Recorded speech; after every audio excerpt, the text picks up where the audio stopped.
So, Sony has made some really strange moves this week that have not gone over well. First, they announced that they were shutting down their digital film service on their PlayStation consoles and that anyone who'd purchased films through it was going to permanently lose access to them. Not great. Then, they announced that their next PlayStation console, the PlayStation 6, will not use optical discs or have Blu-ray players for media, but instead will use digital downloaded content only.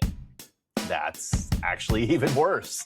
And on the heels of that move, they announced that their digital storefronts for the PlayStation 3 console and the PlayStation Vita handheld, both of which, by the way, have been around for a while now and are not even being produced or sold by Sony anymore, those storefronts are going to be shut down, which means that those who rely on those services to retrieve digital content they've already purchased, they can't do so any longer.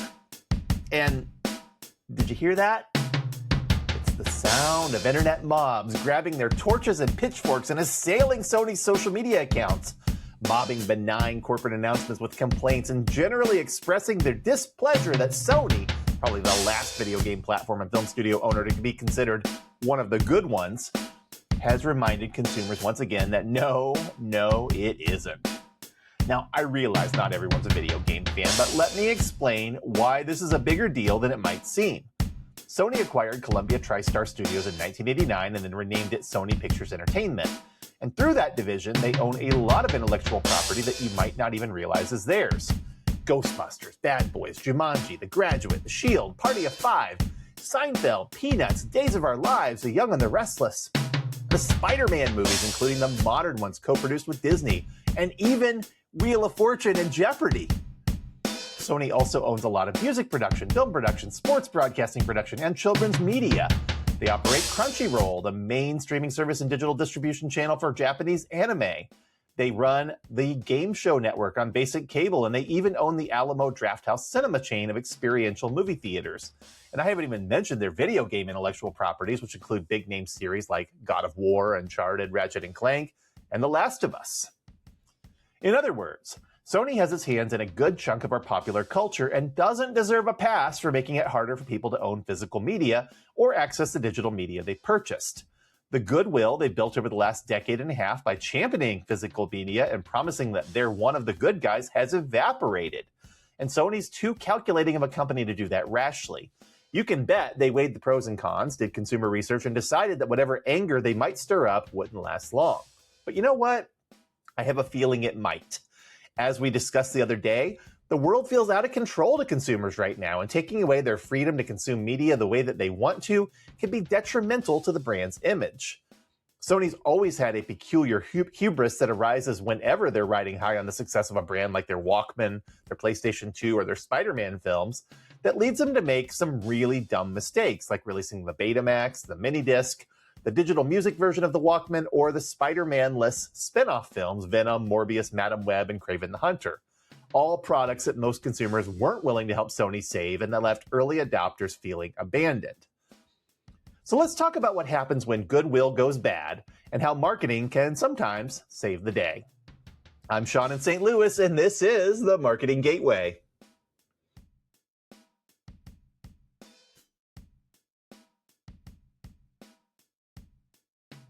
So here in my neck of the woods in the St. Louis Metro East, there is a plumbing company called Tiger Plumbing Services that has a terrible reputation. And you ought to know that there's a problem right away because their website is trusttiger.com. So in 2022, a group of union plumbers organized a protest outside Tiger's offices and brought attention to some of the company's many sins, including taking out misleading ads, offering scammy promotions, and then lying to customers and charging them high prices for services they didn't need. The plumbers said that the company is preying on the elderly and homebound in particular. They didn't want consumers to just take it for them, though. They encouraged people to go to the Better Business Bureau website and review consumer complaints. And boy, oh boy, is that forum wild. In part because customers will offer detailed complaints about failed service, and then Tiger posts a response to every complaint and often asserts that the customers are lying or trying to scam them out of free service. This is not only a really terrible way to do business, but also a rather alarming way of responding to customer complaints on a public forum.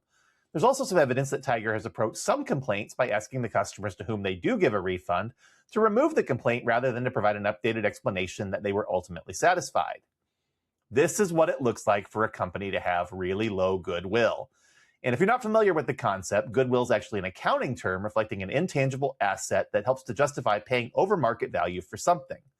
Often, this term is used in mergers and acquisitions to reflect the quality of a brand, a business's reputation, its market position, customer loyalty, or its ongoing relationships. And it's really important to understand that, at least in accounting, goodwill is not something you can self-create as an organization. It has to be assessed by outside entities when they're evaluating your organization for purchase.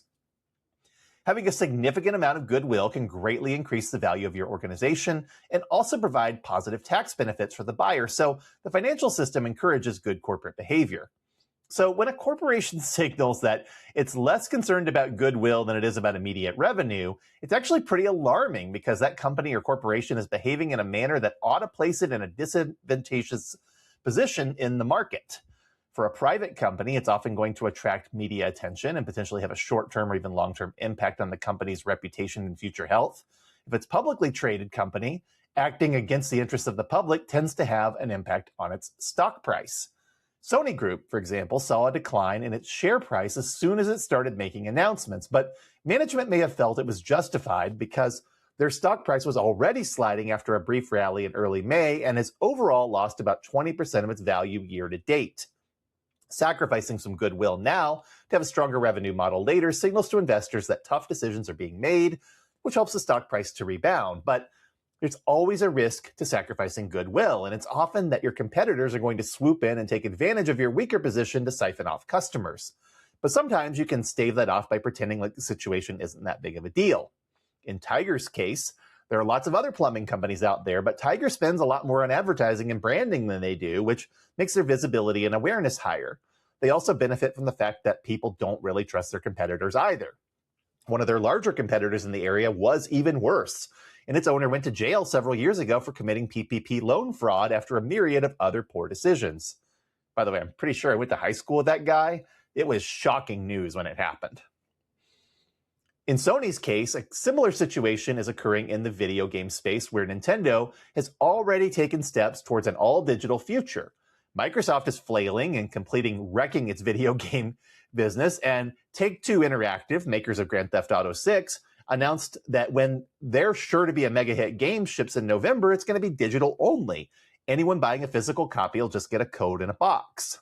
That's definitely a favorable climate for Sony to sacrifice some goodwill, even if in the short term, the online hordes do show up at all their digital gates. But, as I said, another risk is that the sacrifice of goodwill is going to be more important to consumers than anyone realizes. To put this in metaphorical terms for a moment, let's think back to the old days when people would make animal sacrifices to the gods. Now, ordinarily, this wouldn't be a big deal. The sacrifice would get made, the gods would hopefully be happy, and the leftover meat would make a nice meal for everyone. But let's say you decided to sacrifice that goat that your community had really taken a liking to and thought of as a pet. You might have good reasons for doing it, but once that goat is gone, people are going to miss it and perhaps even be angry at you for not taking their feelings into account.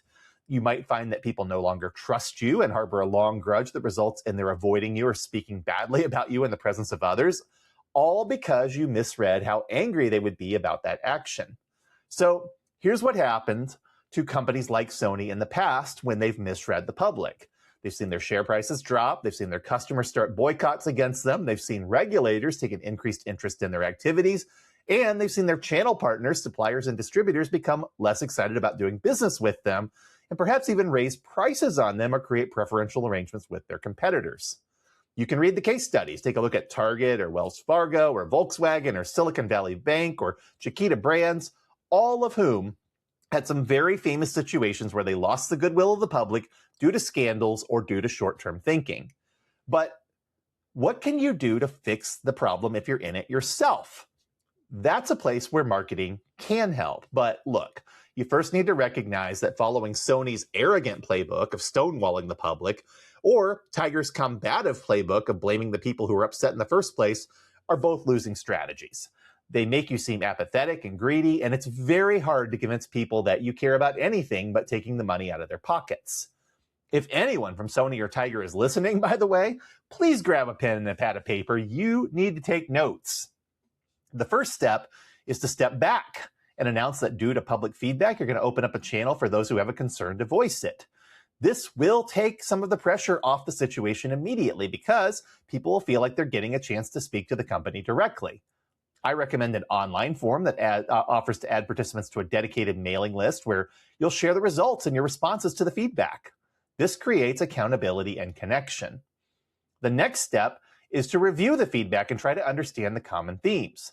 In Sony's case, some of the anger is about not offering a physical way to preserve entertainment media.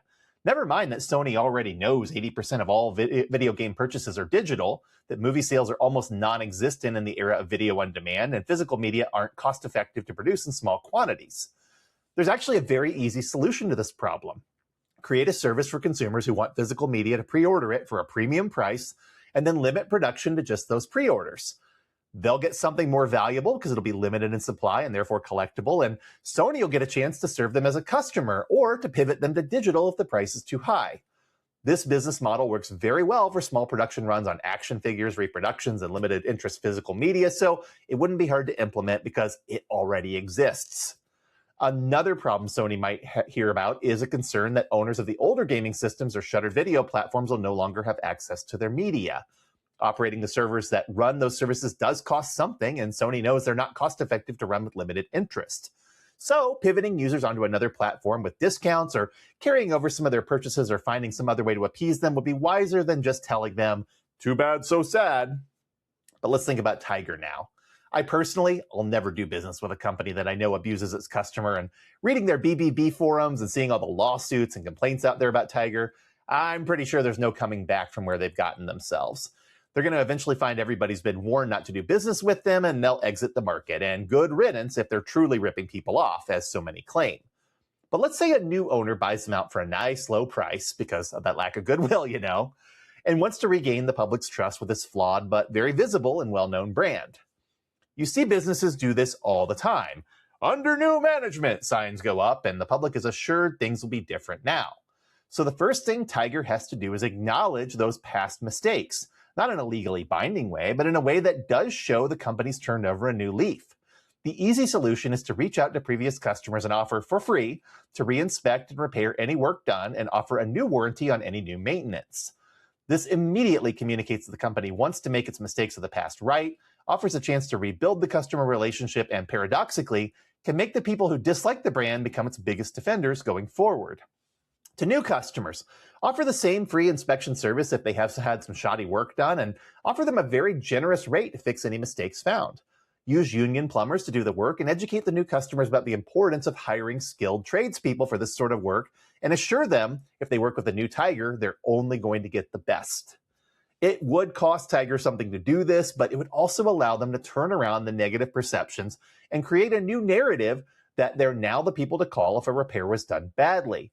Over time, this would become their reputation. Truly, people you can trust because they stand behind their work and even fix the work their competitors have done badly.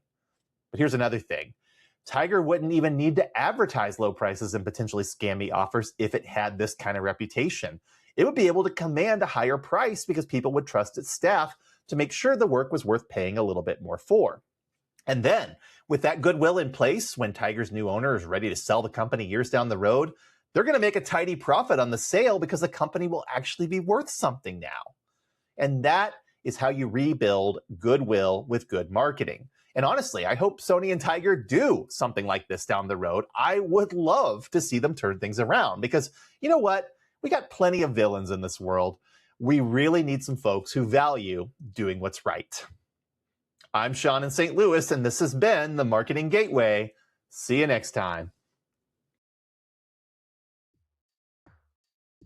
All right, we don't have a plug today, and this is episode 143 of the Marketing Gateway. And we've had this show going for about 8 months now, and I just want to say we are so appreciative to our audience for hanging in there with us as we've grown, and we hope that you've gotten a lot out of listening. But you know what? Right on the heels of my Goodwill discussion, here's the thing. We've also gotten really, really busy in our day jobs at the Research and Planning Group, or RPG as we're also known, because unlike last year when we started, our phones have been ringing and we've been lucky enough to have a lot of work to do. Unfortunately, that also means we get less time to prep for these shows and then get them filmed. And honestly, I don't want the quality to suffer. So we've made the decision that we're going to take the show down to 3 episodes a week, hopefully with 1 to 2 interviews every week and an episode of me continuing to talk to you about all these awesome marketing topics.